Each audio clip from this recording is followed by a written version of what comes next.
This might scar you to know that 1 out of 7 cats that you see have HCM, oftentimes hiding in plain sight, silently living with this disease, and we really can't identify it unless we start looking and screening. Welcome back, Vetfolio Voice listeners. This episode is sponsored by PRN Pharmacal and features Dr. Kristen McDonald, who joined me to talk about a very exciting advancement in the management of feline HCM, and that is the recently available Felicin CA1, or sirolimus delayed release tablets. Now, prior to this recording, I was so eagerly anticipating this conversation because it's such an exciting topic, and let me tell you, the conversation definitely delivered. If you haven't heard much about it, Felicin CA1 is a conditionally approved medication for cats with subclinical hypertrophic cardiomyopathy. And in this episode, we dove into some of the specifics around the medication. We talked about what the conditional approval includes, what conditional approval truly means for the veterinary community, and what we know so far about this drug and how to use it in practice. And of course, we also talk about the potential benefits we may see in the future as we gain more experience and knowledge surrounding this medication. And as Dr. McDonald and I cover here, feline HCM, or hypertrophic cardiomyopathy, can be a tough disease since it's so common, especially in the subclinical stages, and our interventions have really been pretty limited up to this point.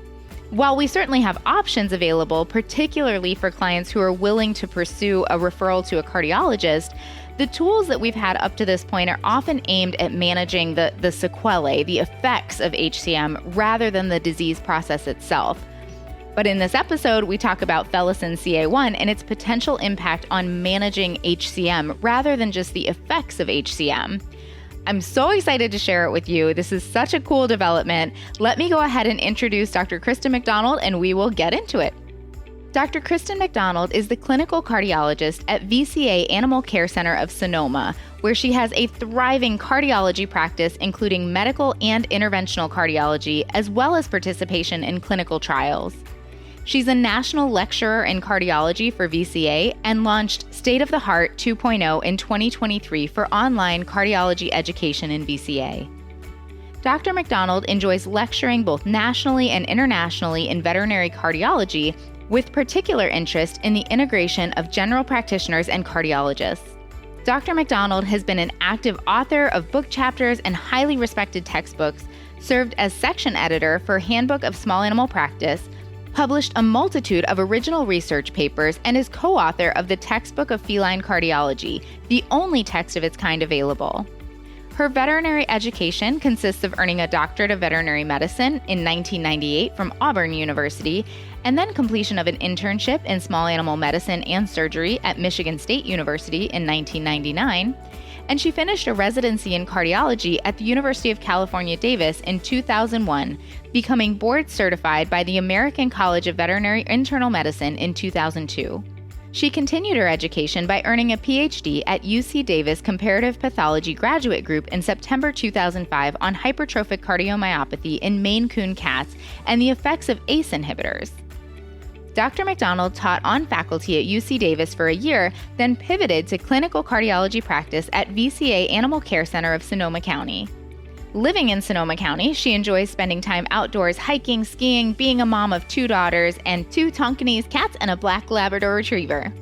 Let's go ahead and get into our episode. In the age of Dr. Google and conflicting influencer advice, it's important to follow the evidence. That's why the NAVC publishes free veterinary journals for every member of the veterinary healthcare team. Subscribe to Today's Veterinary Practice and Today's Veterinary Nurse for evidence-based clinical insights. Or check out Today's Veterinary Business for practice management guidance and deep dives on the latest industry trends. Visit navc.com and hit the Publications tab to learn more and subscribe today. I've been looking forward to this conversation all week. This is a brand new topic we haven't really touched before because we're talking about managing feline HCM. I'm joined by Dr. Kristen McDonald. Kristen, thank you so much for joining me. Thank you so much, Dr. Cassie. I can't wait to dive into this one. when we talk about managing chronic disease, I guess in general in cats, I mean, there's some older data out there that suggests it's harder to get cat owners to bring their cats to the vet. But more recently, I mean, I've seen a good number of feline cases. I was joking a few weeks ago, I went on this run of all cat cases, and which was great. I had no problem with that. But I said, hey, universe, I have seen a lot of cats and I kind of miss managing dogs and things. And the universe was like, great, Frenchies. And I said, never mind. Give me the cats back. I will see all the cats. And I love cats and I love the fact that we're seeing more and more of these cases. Has there been a shift in the data when it comes to how often cat owners are bringing their pets to the vet? Yeah, the cats are on the rise here. I actually did some digging myself to let you guys know some very up-to-date stats. Absolutely, feline clients are more likely to bring their kitties in to the practice and spend money on them. I have some data from the 2025 AVMA Pet Ownership and Demographics Sourcebook. And this is up to date as you're going to find. 87.3 million dogs versus 76 million cats in the United States. So cats are on the rise. A third of households own cats. And more importantly, it's not just owning the cat, it's caring well for them.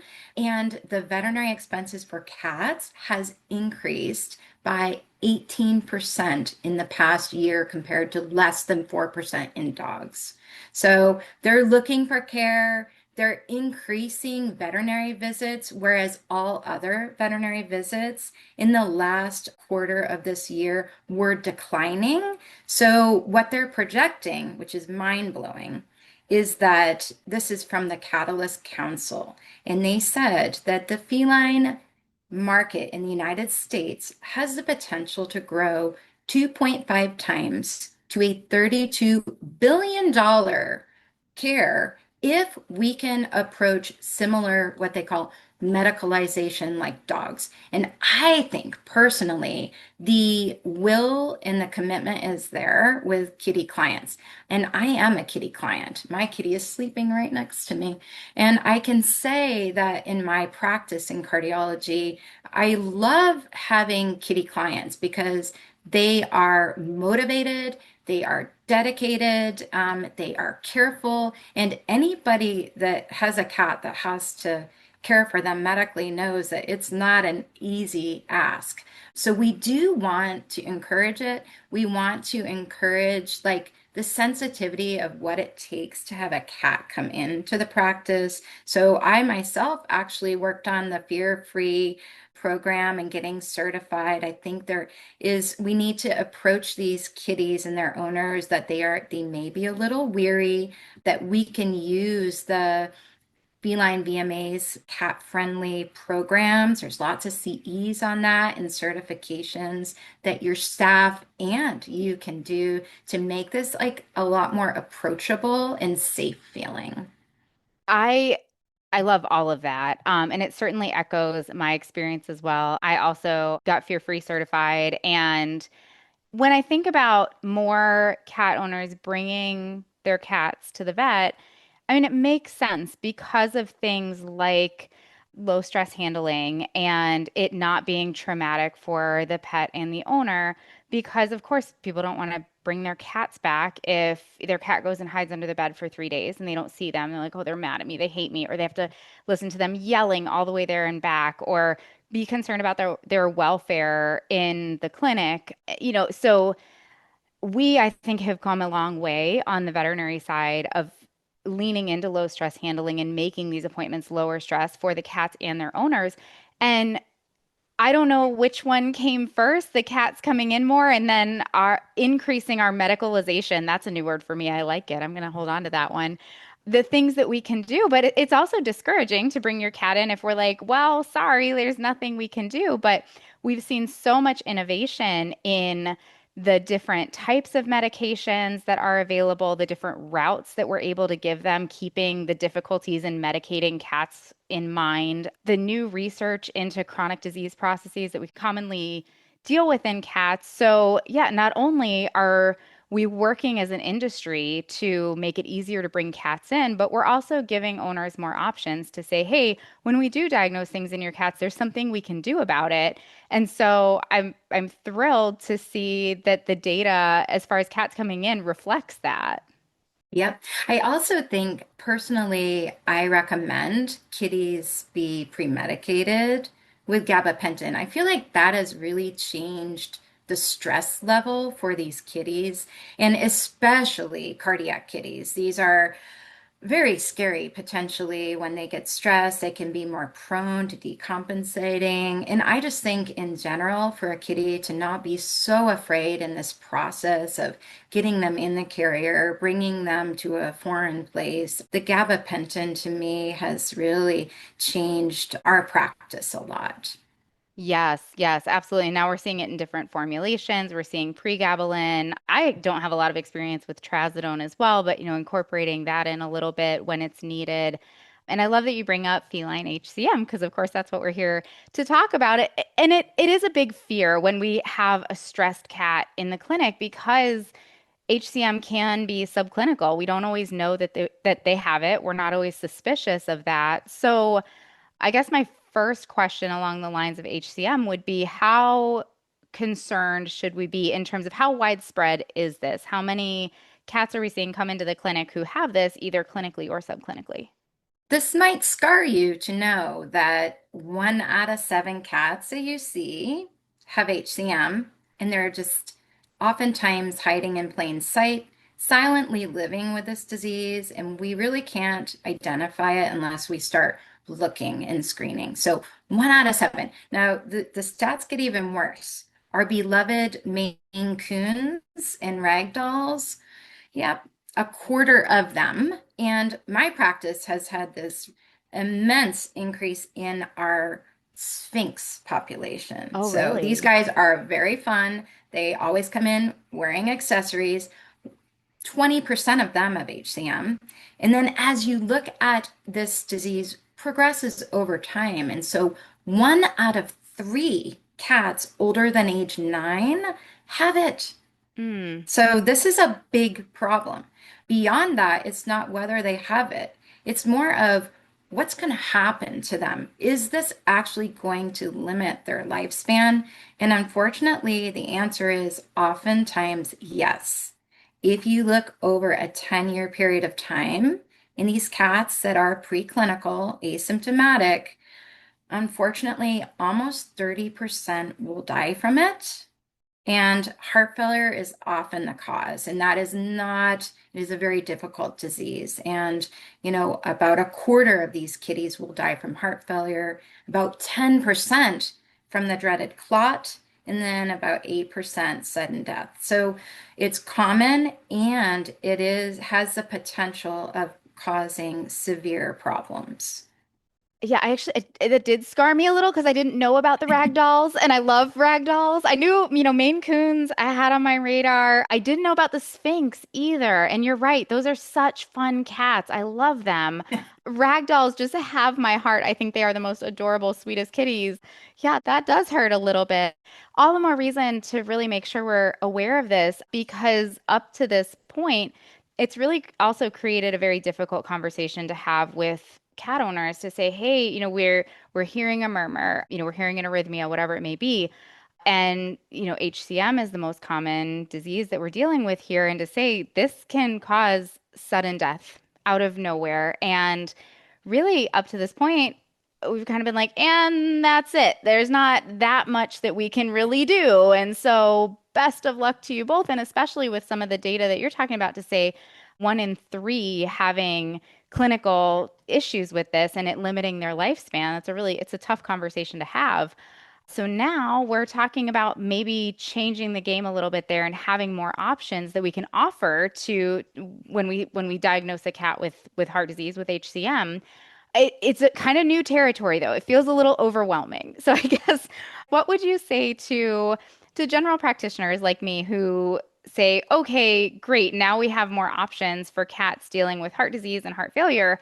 That feels very overwhelming. Yeah, where to start? So now you're going to be looking at every cat like, is it you?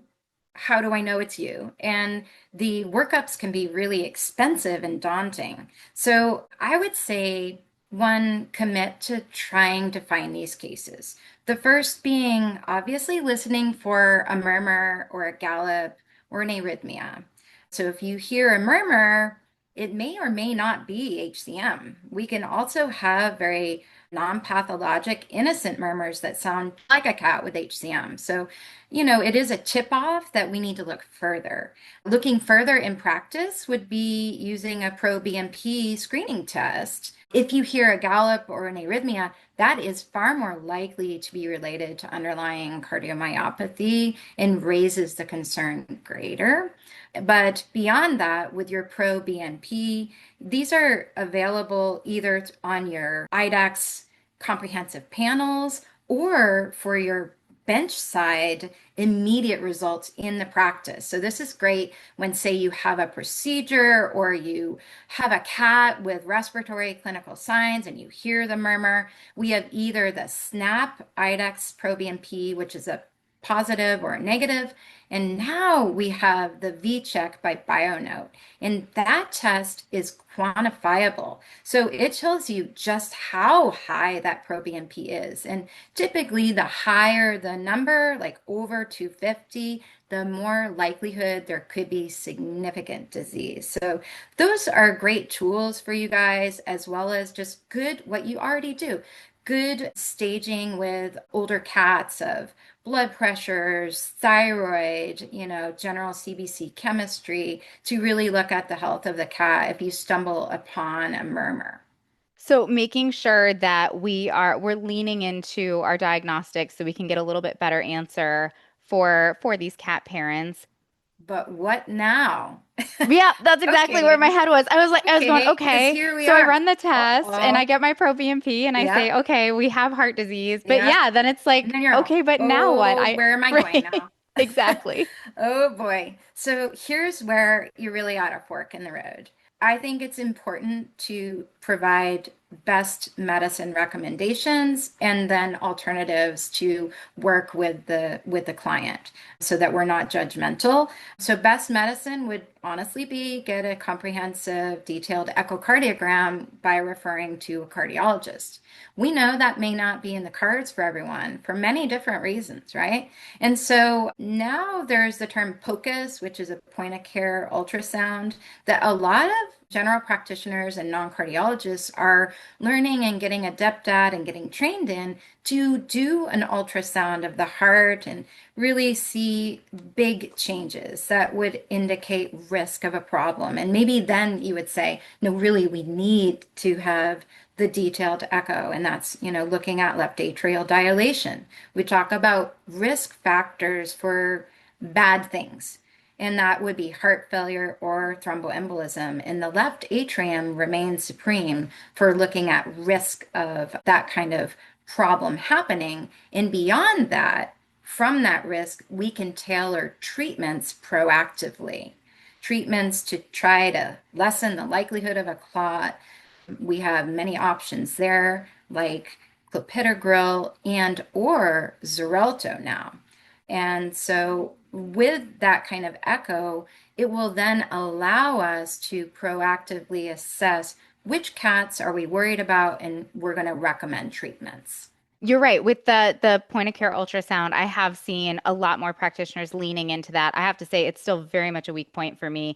I still am like, where is the left atrium? But when I'm working with somebody who can help guide me through it, or I watch somebody else do it, it makes a lot of sense. And combined with the other things that you're talking about, the proBNP, the physical exam, auscultation, listening for a murmur, for an arrhythmia, maybe we can get an ECG or something like that. That makes sense that that would provide this comprehensive picture of what's going on with the heart outside of monitoring for failure or for progression, I guess, and then ultimately failure, and then implementing medications when we start to see a cat develop clinical signs. Unlike dogs, where maybe we're using pimobendan or something much earlier, it's kind of been, well, we just kind of wait and see if they become clinical in cats.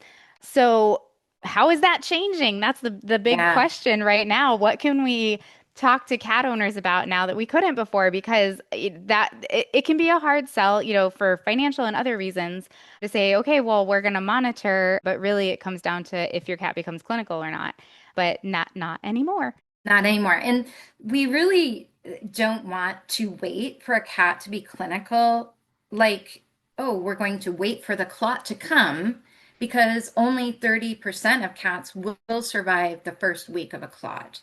Sure. So it's finding those cats that maybe we could lessen the likelihood of a clot by using the antiplatelet, anticoagulant therapy. So here is an example. This is going to blow your mind. So we always have been trained, if a cat has a clot, they're done.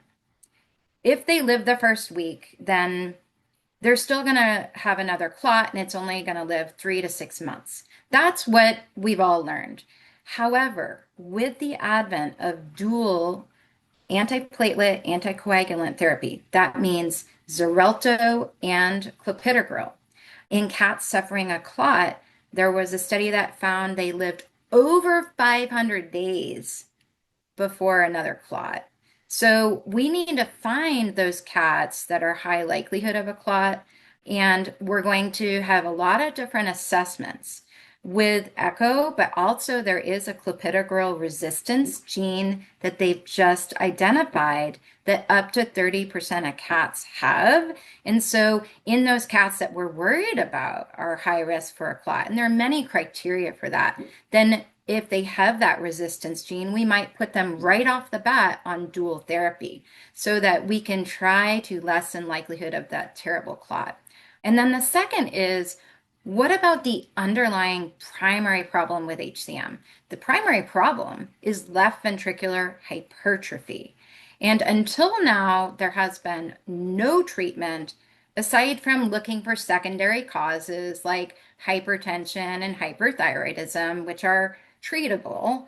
Until now, there's been no medication that actually has been shown to decrease hypertrophy or change clinical outcomes. But now there is the promise of a potential therapy, and this is quite particular. This is probably not on the top of your mind, but this is a drug that actually targets hypertrophy called Felicin. Now, it is still in the early days. We don't know widespread large numbers of cats of its efficacy, but we do know that this drug has been shown to reduce hypertrophy in a small group of cats, and we're undergoing an enormous trial evaluating it right now called the HALT trial. Do you want to learn more about the drug itself? Of Because I'm sure course I you've never do. heard about it before. No, not except for very briefly that there were rumblings that a drug was discovered and did exist, and we would start to see more information about it. But that's about all I know before we talk more about it, because then I'm going to have all the questions. I was wondering if we could go back and I could clarify management wise, outside of using Felicin CA1. You said you're identifying risk factors for forming clots and then starting clopidogrel and or Xarelto.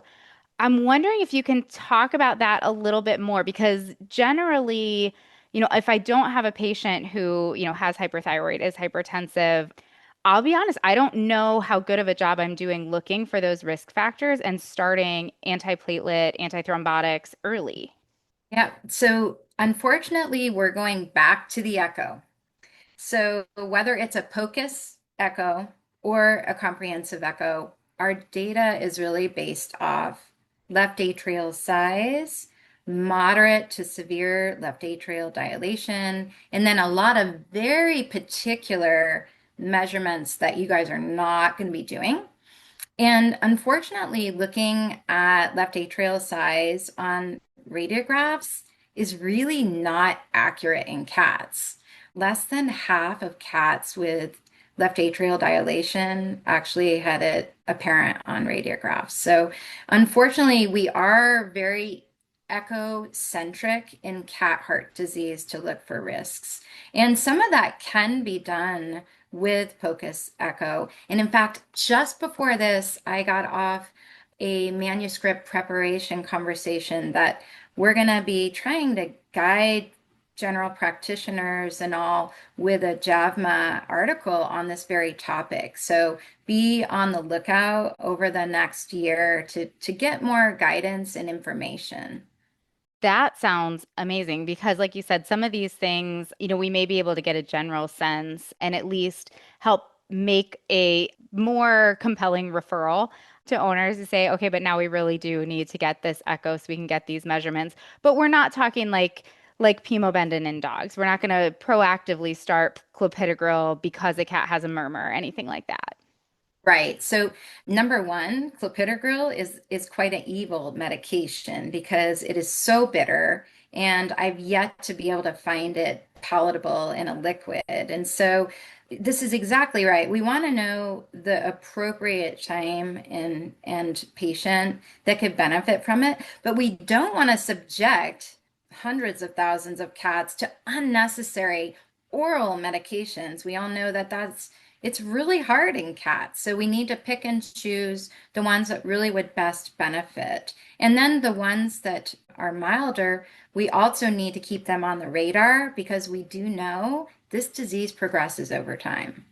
Okay, that's really helpful. Yes. And yeah, we run all kinds of risks with long-term oral medication, no matter what it's for. And we can really, really cause some damage with that human-animal bond. So that does make me feel better. I'm like, have I been skipping clopidogrel on all these cats without realizing it? No, it sounds like there are things we need to monitor for before starting that. But I love the idea of being able to do some of the monitoring in general practice and then make that compelling referral to the owner and say, okay, now I really need you to go so we can figure more of this out. So let's talk about Felicin CA1. This is we're targeted at left ventricular hypertrophy, which is our major issue that we're dealing with. Yes. How does it work? I want to know all about it. Well, I had to dig into this also because it certainly wasn't on my radar. I did do a PhD in HCM, but again, this is brand new cutting edge stuff. So it's got a couple names. It's known as rapamycin, also known as sirolimus. Now, it is a macrolide, and this is sort of the cool curiosity of science. They used it in people to prevent organ rejection. And then they got curious, and this is a great scientist. So they were using it for renal allograft to try to prevent rejection. And they found that the human left ventricles had less hypertrophy. And they thought, huh, I wonder what's going on there. Then they studied it in other animal models of pressure overload hypertrophy. Lo and behold, it decreased hypertrophy. So then the thought is, well, if HCM is a primary heart muscle abnormality and the main root of the problem is left ventricular hypertrophy, maybe this could be beneficial. Because if you can limit that hypertrophy and that diastolic impairment, then you might be able to limit left atrial dilation or even slow time to progression so that then we may have less incidence of heart failure or clots. So that's the premise, is that if we can target the primary problem.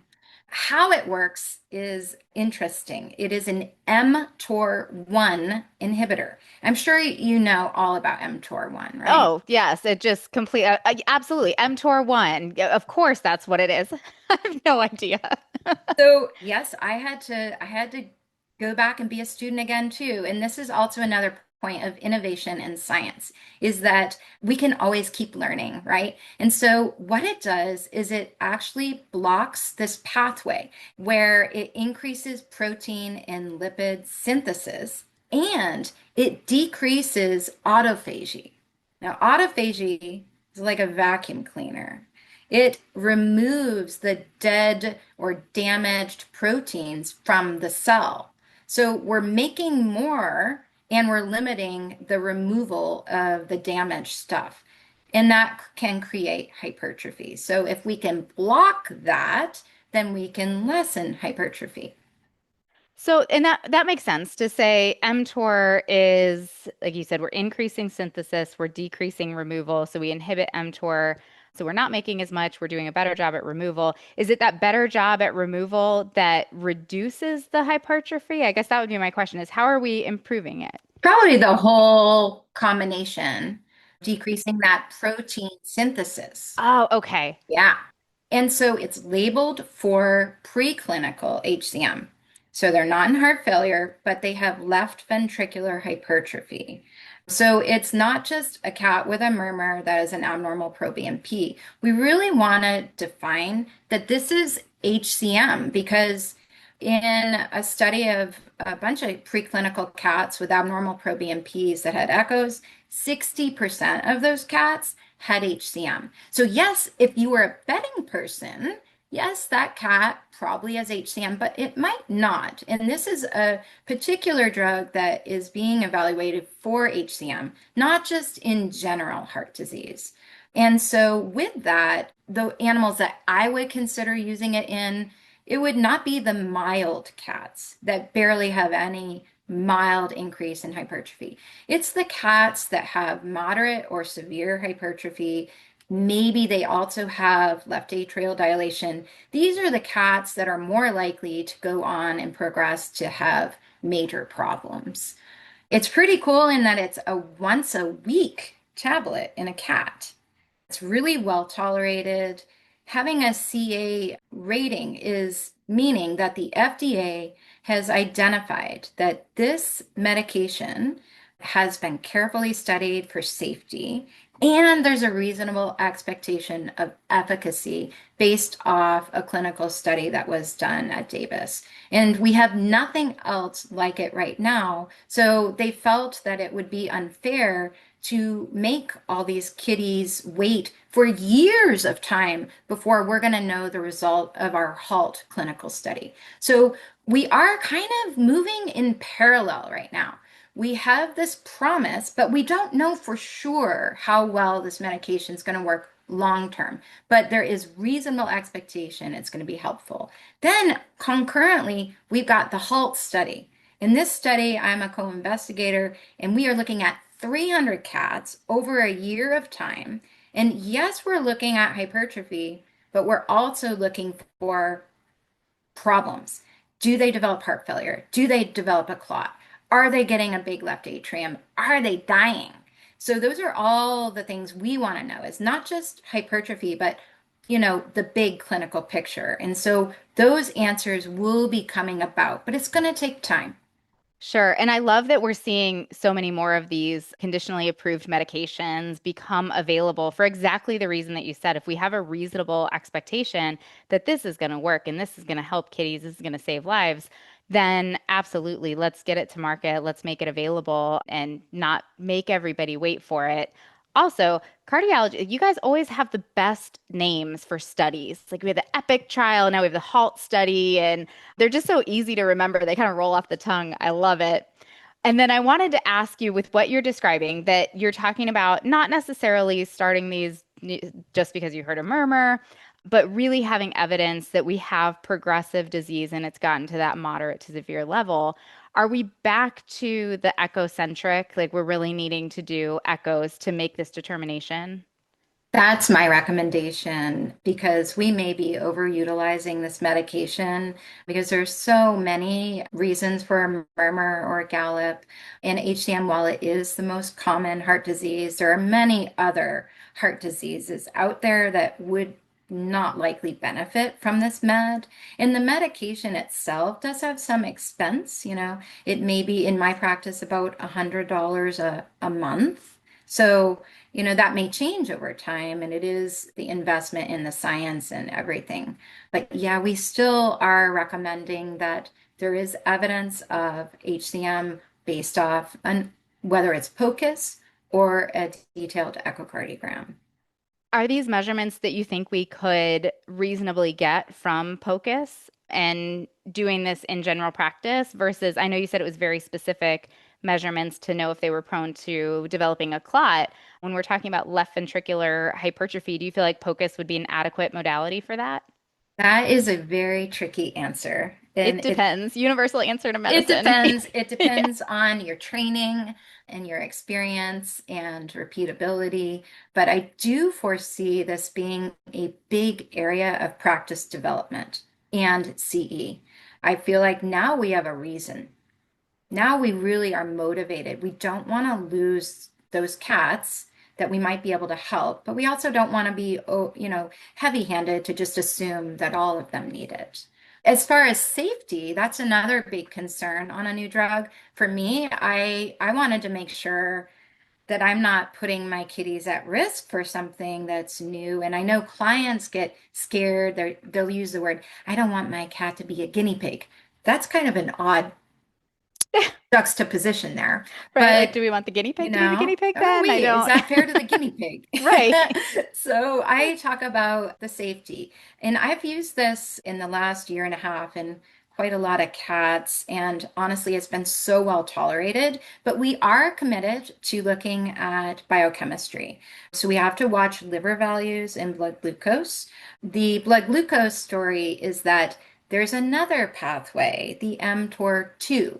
I'm sure you remember that one. Of course. Of Yeah. course. So that one works on glucose metabolism. And the thing about our dosing of Felicin is it's low dose intermittent dosing. But we do need to monitor for signs of diabetes, and it would be contraindicated in a diabetic cat just because right now we're just watching carefully. Also, with the liver values, if there's a twofold or higher increase on Felicin above the upper reference range, then that would be a cause of concern.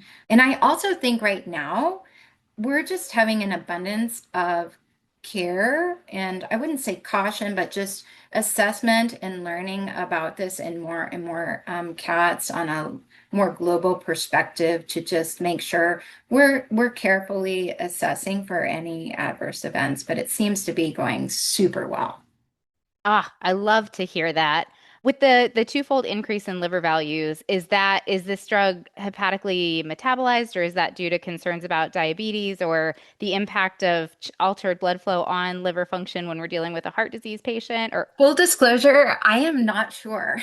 I don't that's fair. I know. mean, it's brand new. Yeah, what often happens, like when you're listening to a TV commercial and they rattle off all the things that might happen to you if you take the med, oftentimes what happens is you might have had 1 out of 24 cats in the early study that had an increase in liver values. And God knows it could have had it from anything else.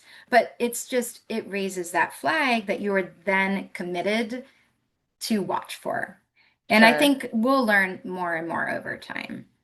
Absolutely. Absolutely. This is so exciting. I want to go back to kind of a general practice scenario one more time, thinking of guidance if we do have a cat parent who's saying, I don't know if I want to take my cat for an echo, I'm just not sure. And we're talking about using this medication with moderate to severe disease. I'm thinking of maybe a patient where we start to develop this reasonable suspicion and we say, we're Mhm. starting to see left atrial dilation. We're seeing this proBNP continue to climb. It's getting higher and higher. Would there be a point where you would say this would be a reasonable clinical scenario to reach for this medication if you have a patient who won't refer, or do we really need to go after that left ventricular measurement, whether it's, with POCUS or with echo?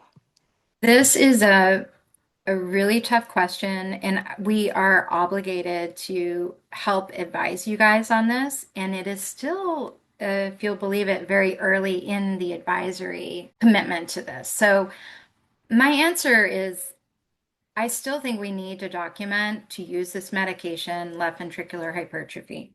That And the makes sense. question really is how accurate can general practitioners or non-cardiologists be in assessing it? Sometimes it is really in your face, it is obvious.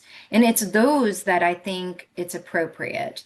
If there's a question mark, then, and we have left atrial dilation and we have an elevated proBNP, maybe those are the cats you work with the antiplatelet, anti-clotting pathway. And if you're not really sure that there's significant hypertrophy, that you may not reach for the Felicin because, again, there are other heart diseases like, yes, cats can even get dilated cardiomyopathy. Last week I had 3 in a row. Oh my Yeah, gosh. on normal diets. So we wouldn't use Wow. Felicin in that case, and the same with nonspecific cardiomyopathies or restrictive. So I think maybe those are the cats. If you're not sure if it's HCM, we know there's heart disease and it's moderate to severe, and at least we can work on the anti-clotting. That I think that makes a lot of sense and is good to keep in mind. If we can have those changes, we can have the elevated proBNP. And even though, like you said earlier, if we were betting on this, HCM is the most common, it's not the whole story. And so really making sure that we're getting all of that information for the conditional approval. The conditional approval is for treating feline HCM or is for treating left ventricular hypertrophy? Treating preclinical hypertrophic cardiomyopathy in Okay. cats. There we go. So that's what we have to stay on label and make sure we're using it That's for until right. we get some more information. And speaking of more information, I'm curious to know your vision for the future. And probably at the moment, it looks like getting to the end of the HALT study and getting all of that data analyzed and figuring out what it means for managing cats with HCM. But where do you see all of this going in the future? I feel like right now this is like that precipice where we are climbing quickly. There's interest, there's commitment in feline owners. The disease is out there. We have the potential for a new medication that could impact it, but more so also the commitment of general practitioners. I was at the Wild West conference and people were so excited about the idea of getting better at diagnosing this and really empowering training in general practice. And I think you're going to see cardiologists and other ultrasound training programs that can help you guys practice and learn how to do this POCUS echo for many purposes, but for looking at heart disease, pleural effusion, all of it. I feel like we're not trying to isolate, we want to integrate within veterinary medicine. And I think that this is the time that it's happening. It's so exciting. I think about where we started our conversation with cat owners coming in more and bringing their cats in more and being willing to go forward with treatment and everything. And so the idea of having these options that we're able to now make available, both on the general practice level and then also having really good resources for referral and knowing how to guide owners as far as when to go, what to expect, and being able to be an effective team to manage these chronic diseases. So exciting. Dr. McDonald, thank you so much for joining me. Like I said, I was looking forward to this conversation all week. It did not disappoint. I learned a ton. I'm so excited. Thank you so much. Thank you so much. I am just delighted to talk about it anytime you want. And maybe we need to have an update in about a year. I would love that. I would love that. I will certainly be, chomping at the bit to hear the updates and what more we've learned because this is a development for HCM is just so exciting. Well, I hope everyone is walking away from this conversation as excited as I am. I'm excited to have this medication available as an option and also to see what the future will hold as we learn more and more about it. Dr. McDonald, thank you so much for joining me. It was just absolutely lovely to talk to you. A big thank you to PRN Pharmacal for making this episode possible, and thanks to everyone out there for tuning in. If you enjoyed this episode, please leave us a 5-star review wherever you get your podcast to help other veterinary professionals out there find this and other great content we try to put out there. For more episodes, you can click on the Education tab on the Vetfolio website or find us wherever you get your podcasts. Of course, we want to hear your thoughts on this episode as well as ideas for topics you'd like to hear from us in the future, so feel free to reach out to me at dvm@vetfolio.com. We can also connect on Facebook or Instagram at Dr. Cassie DVM. And remember, if one animal is better off because of you today, it's a great day.